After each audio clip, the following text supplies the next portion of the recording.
Bonjour à toi et bienvenue dans le Cercle Postpartum, le podcast qui parle du postpartum sincèrement, sans tabou et sans langue de bois. Je suis Anne-Charlotte Schmitt, sage-femme depuis 15 ans et bientôt maman de 3 enfants. On se retrouve aujourd'hui pour un nouvel épisode de la saison 4 du Cercle Postpartum. Un épisode centré sur le nourrisson et plus précisément sur son développement psychomoteur. Pour cet épisode, je me suis entretenue par 2 fois avec Jonathan, qui tient le blog et le compte Insta Bébé Agile. Jonathan est kinésithérapeute spécialisé en pédiatrie et nous parle sur son blog de la motricité des bébés. Je suis sûre que comme beaucoup de parents, tu te poses la question de savoir si ton bébé marchera tôt ou pas. Est-ce qu'il est précoce sur son développement ou est-ce qu'il est en retard par rapport à d'autres ? Et tu entends ton entourage faire des commentaires. Il ne fait pas de 4 pattes. Oh, il pousse sur ses jambes, il doit vouloir se mettre debout.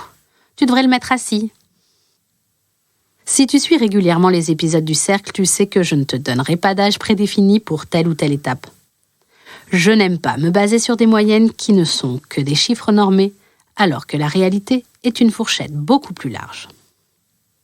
Les moyennes en parentalité ne servent qu'à mettre les enfants et les parents dans des cases inutiles et sont très culpabilisantes. Dans cet épisode, encore une fois, ce que je cherche à t'expliquer, ce sont les mécanismes de fonctionnement du développement de la motricité. Je ne te livrerai donc pas de recette magique pour que ton bébé marche le plus tôt possible. Alors j'aime bien commencer mes sujets par le contexte historique. Depuis des décennies, des psychologues, théoriciens s'interrogent sur les mécanismes du développement. Ils se posent des questions de fond afin de comprendre quel genre de changement peut-on observer et à quel âge se produisent ces changements. Sont-ils communs à plusieurs individus ou spécifiques à un seul individu ? Ou encore, quels sont les déterminants des changements ? Et pourtant, avant les années 60, on considérait l'enfant comme un être passif, réagissant à son environnement de manière réflexe.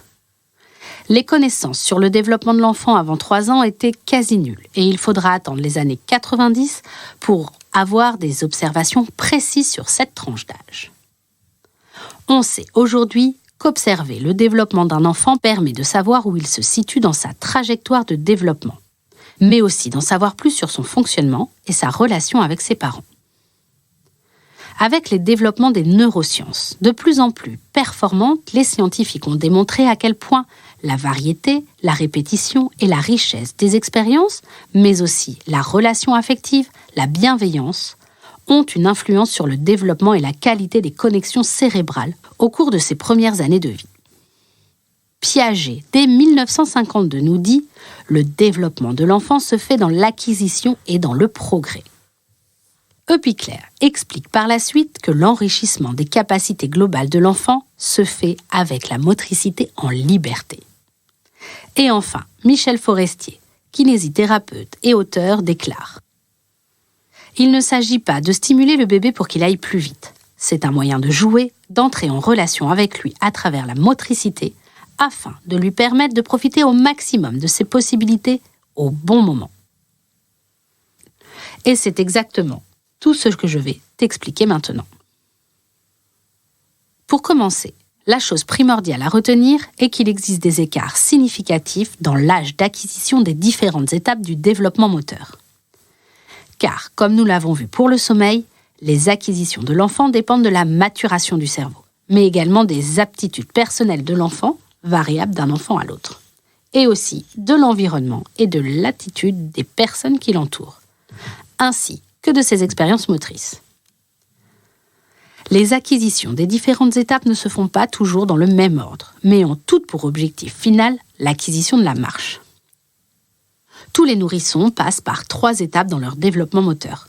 La découverte du corps, la découverte de l'espace et la découverte de la verticalité. L'évolution des capacités du nourrisson se font comme l'ascension d'un escalier, marche après marche. La marche précédente servant à la suivante. Mais au fait, qu'est-ce que c'est que le développement psychomoteur chez l'enfant ? Le développement psychomoteur concerne l'ensemble des acquisitions de l'enfant avec des caractères propres à chaque âge. Il s'agit d'acquisitions sur le plan psychique, langage, affectivité, intelligence, et sur le plan moteur, mouvement des membres, mouvement du corps. Comme évoqué précédemment, le développement psychomoteur est étroitement lié à la maturation cérébrale, la qualité des échanges et la stimulation de l'environnement. Le développement psychomoteur est un phénomène continu qui suit la même séquence chez tous les enfants, mais à un rythme variable d'un enfant à un autre. C'est-à-dire qu'entre le moment où l'enfant naît et le moment où il va marcher, il y a un certain nombre d'étapes intermédiaires qui va lui permettre d'apprendre des compétences. C'est une sorte de chemin moteur qui est propre à chacun. Et donc, comme je l'ai dit avant, le développement est intimement lié à la maturation du système nerveux. Aucune stimulation ne pourra faire marcher un enfant avant que son système nerveux ne soit prêt. Mais notons quand même que le manque d'occasion de s'exercer peut retarder le développement psychomoteur. Au fil des acquisitions, l'activité motrice s'affine pour devenir de plus en plus fine, plus élaborée et plus localisée. En grandissant, le nouveau-né, puis le nourrisson va enchaîner différentes étapes dans son chemin moteur. Chaque enfant ne les enchaîne pas dans le même ordre. Certaines étapes peuvent se faire en parallèle. Mais toutes ces étapes ont leur importance. La période d'acquisition des différentes étapes, se retourner, ramper, se redresser, est très large. Ce n'est donc pas pertinent de donner des moyennes d'âge en référence. À la naissance, chaque nouveau-né possède des réflexes archaïques. Ces réflexes jouent un rôle primordial dans le développement psychomoteur. Le nourrisson va se servir de ces réflexes pour développer des capacités en termes de motricité. Et petit à petit, les réflexes, par définition involontaires, vont évoluer en mouvements volontaires. Prenons par exemple le réflexe de grasping. Vous savez, quand vous mettez un petit doigt dans la main du bébé, il ne peut s'empêcher de le serrer fortement. Ce réflexe se transforme peu à peu en mouvement volontaire chez le petit enfant. Celui-ci va progressivement être en mesure de décider s'il souhaite prendre ou relâcher n'importe quel objet. Mais attention, ne pas confondre mouvement réflexe et envie de bébé. Un nourrisson qui contracte ses abdominaux en forçant dans une position d'enroulement n'est pas un enfant qui montre le désir de s'asseoir. En réalité, c'est soit un mouvement réflexe antigravitaire, soit simplement parce que c'est la seule direction de libre. Ce que l'enfant cherche à faire, c'est se retourner ou basculer sur le côté. Mais n'y arrivant pas, il force dans le seul axe qu'il a acquis pour le moment. Un autre exemple, le réflexe de pousser sur ses jambes. Les nouveau-nés l'ont dès la naissance. Si vous positionnez un appui sous les pieds d'un nourrisson, celui-ci va automatiquement tendre les jambes. Lorsque l'enfant grandit, on peut interpréter cela comme une envie de se tenir en position debout, alors que ce réflexe va plutôt servir à développer le quatre-pattes ou le fait de ramper. Une chose à bien retenir dans le développement psychomoteur.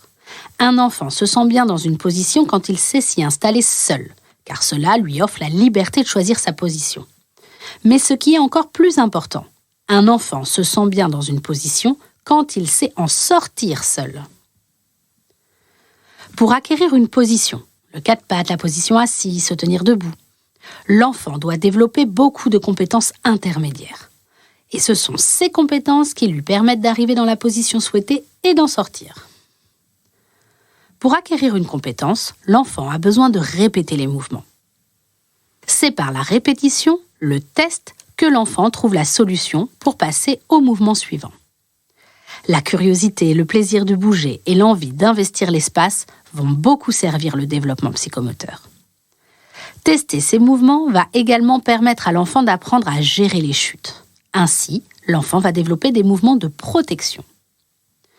Un enfant que l'on place sur le ventre va commencer par travailler la tonicité de sa nuque. Puis, petit à petit, va développer les muscles de ses bras. Et c'est en repoussant le sol en position du sphinx avec ses bras qu'il va prendre conscience de ses appuis. Ce qui se joue également à ce moment-là, c'est que l'enfant va intégrer ce qui se passe lorsqu'il lâche ses bras et qu'il laisse sa tête retomber vers le sol. On observe le nourrisson faire des sortes de pompes. En réalité, il augmente la distance, il va renforcer ses bras et il va petit à petit prendre conscience de la distance qui existe entre sa main et sa tête. Il développe des mouvements parachutes qui lui serviront dans chaque étape et particulièrement lors de la marche. C'est un parfait exemple pour illustrer le fait qu'une compétence acquise à un moment donné servira lors du développement d'autres compétences. Lorsque l'enfant commence à se positionner en chevalier servant, vous savez, un genou à terre et un pied posé, il va commencer à venir dans la verticalité. Il va se redresser. Il va prendre de plus en plus de hauteur et quand il va revenir au sol, il va en prendre conscience et il va mettre la main pour se protéger. Lorsqu'il se tiendra debout et qu'il voudra retourner en position assise, il cherchera un appui. C'est encore à ce moment-là qu'il va prendre conscience que la main peut l'aider à se protéger. Si un enfant ne passe pas par toutes ces étapes, sur le ventre, à repousser le sol, passer par le chevalier servant pour prendre appui sur sa main ou encore prendre appui sur sa main pour redescendre d'une position verticale, alors il ne va pas prendre conscience de ces mouvements de parachute qui le protègent. Un autre exemple de mauvaise interprétation du comportement du nourrisson et des conséquences que cela peut entraîner. Un enfant qui se tient à une table pour se déplacer. L'envie serait de le prendre par les mains pour l'encourager à marcher. Si on fait cela, c'est-à-dire l'entraîner à marcher avec les mains en l'air, l'enfant va prendre le réflexe qu'en cas de chute, il faut attraper quelque chose qui est en l'air pour se protéger. Et ce n'est pas juste une réaction de protection, mais également une recherche d'appui, d'équilibre, ou encore une réaction pour se retenir. Mais ainsi, l'enfant ne développe pas de mouvement parachute qui protège sa tête en cas de chute et n'acquiert pas les bons mouvements d'appui. Bon, et donc, une fois qu'on a compris cela, on fait attention à quoi pour laisser bébé découvrir sa motricité? Alors, on va être vigilant à tout ce qui va venir bloquer bébé. Si bébé se retrouve bloqué dans une position, il ne peut pas, ou en tout cas moins, exercer sa motricité. Lorsqu'un nourrisson ne peut pas tester de choses, il va avoir tendance à aller trop vite sur la verticalité. L'exemple le plus courant, c'est l'utilisation excessive du transat, ou encore de laisser bébé trop longtemps dans son siège auto. Lorsque l'on utilise un accessoire avec un bébé, il faut toujours évaluer les bénéfices face aux risques. Le siège auto en voiture apporte un bénéfice de sécurité routière extrêmement supérieur au risque d'entraver les mouvements de bébé.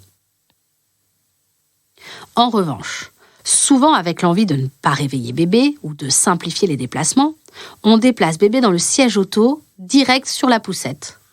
Et même parfois, en rentrant à la maison, bébé dort et on le laisse encore dans le siège auto. Sauf qu'au lieu d'y passer 15 minutes dans son siège auto, pour un simple déplacement, bébé va y rester 3 heures.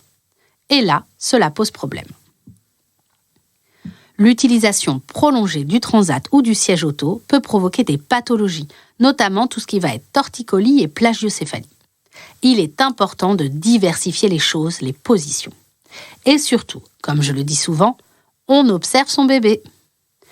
Nous en avons déjà parlé dans l'épisode sur la plagiocéphalie. Il est important de bien regarder que son bébé tourne la tête de chaque côté et qu'on ne voit pas un aplatissement particulier sur le côté ou l'arrière du crâne. On observe la motricité de son bébé. Si bébé est coincé dans une position, cela ne veut pas dire qu'il y a une pathologie derrière. Il a peut-être simplement une difficulté motrice et le besoin d'adapter sa motricité à l'environnement, à ce qui l'entoure et à ses envies. Un bébé frustré par un mouvement qu'il n'arrive pas à effectuer peut avoir envie d'abandonner. Il faut être capable d'observer ces petites choses-là et de voir ce que l'on peut proposer d'autre pour l'accompagner dans son sens.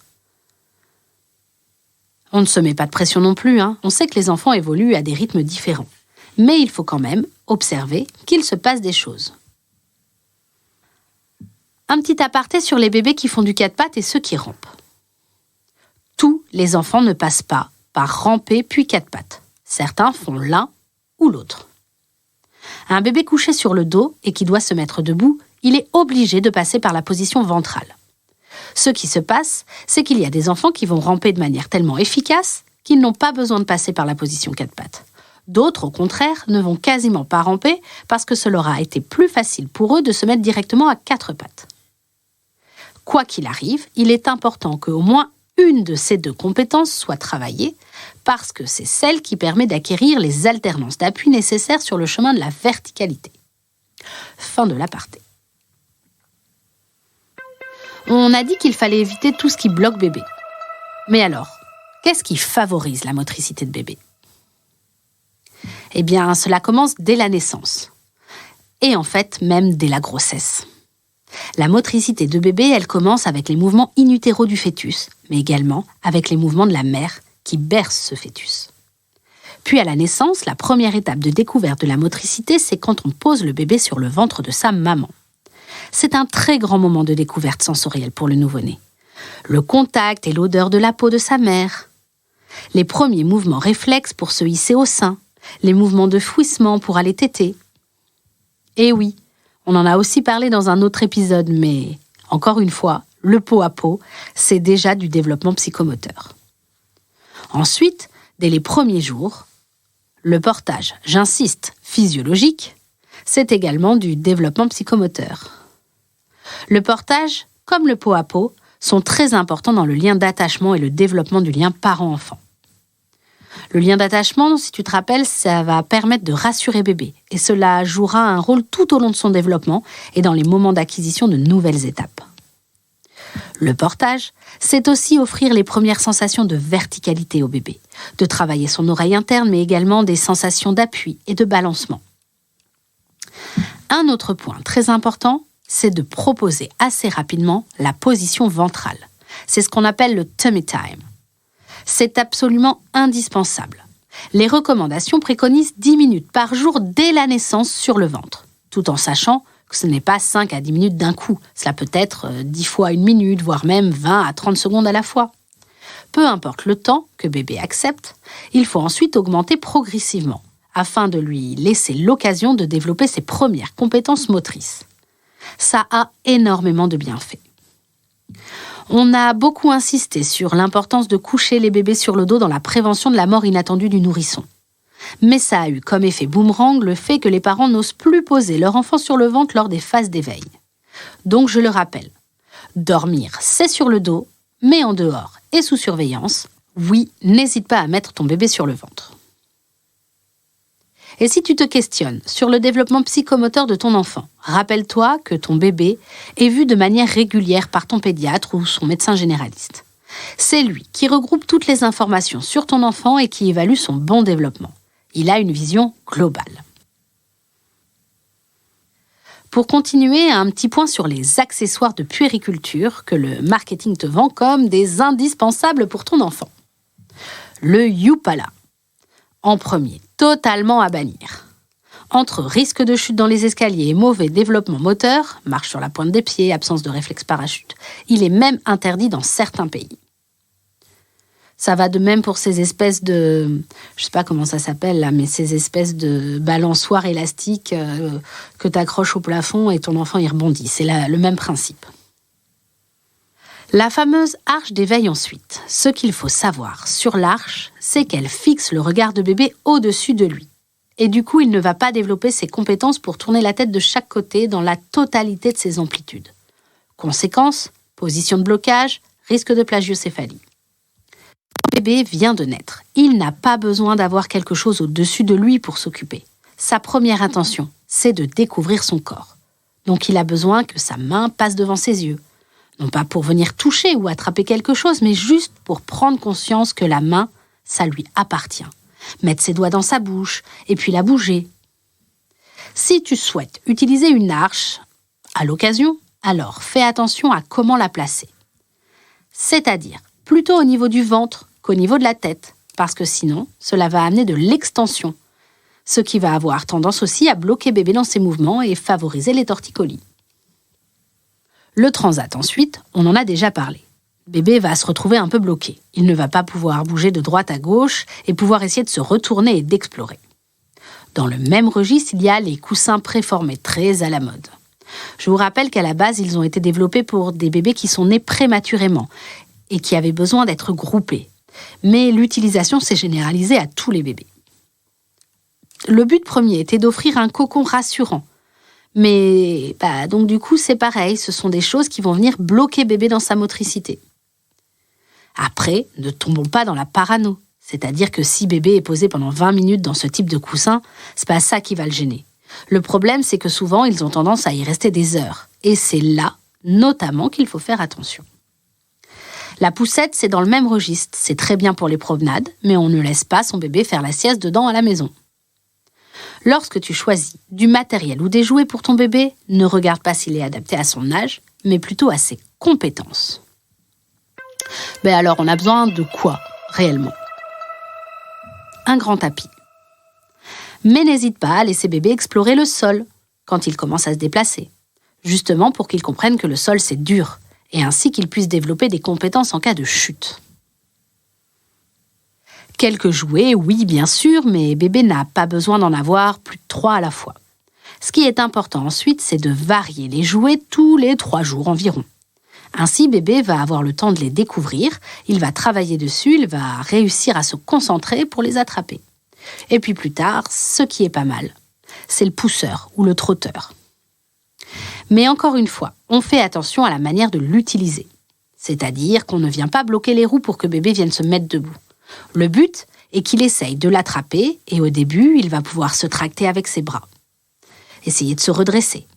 Il faut que le pousseur roule et lui tombe dessus pour qu'il teste son équilibre. Et puis, bébé va y aller étape par étape. Il va chercher la position du chevalier servant pour pouvoir se mettre debout face au pousseur. Et puis, il va progresser. Ça va le stabiliser un peu et après, il cherchera à avancer, mais tout en développant ses réactions parachute. Le bain libre, qui n'a besoin d'aucun matériel, que tu peux même pratiquer dans une douche si tu arrives à avoir un petit bord de 5 cm d'eau. Et qui a beaucoup de bénéfices dans la découverte du corps et de l'espace. On en a aussi parlé dans un autre épisode que je t'invite à retrouver. Et enfin, la socialisation. Le fait pour bébé de voir d'autres enfants à différents stades psychomoteurs entraîne ses neurones miroirs et vont l'encourager à essayer, à tester de nouvelles choses qu'il aura observées. Ça va le stimuler. Bon voilà, je pense que j'ai fait le tour du sujet. Si tu es un futur ou un jeune parent, l'idéal, c'est de te renseigner un peu sur ce que c'est que la motricité avant la naissance, car c'est là que tu as un peu de temps.